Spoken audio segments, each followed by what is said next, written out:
сәулелер көкіректен қозғалады қоламтан.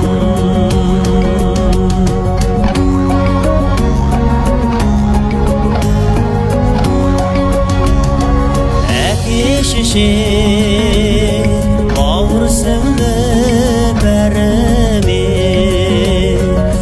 осы таңнан жолығып алып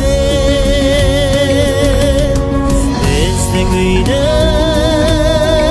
отын әлі лаулатып бөтен біреу шағып отыр барымен. Біздің үйдің отын әлі лаулатып бөтен біреу шағып отыр барымен.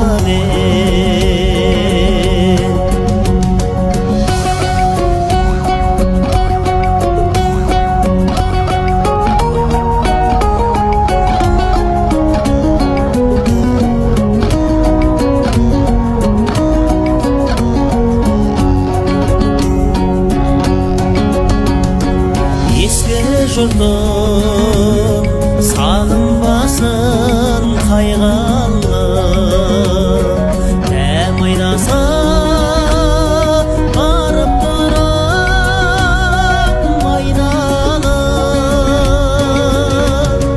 Өйткен анау өргедегі ақ тасқа балалығым қалып қалған айлады. Өйткен анау өргедегі ақ тасқа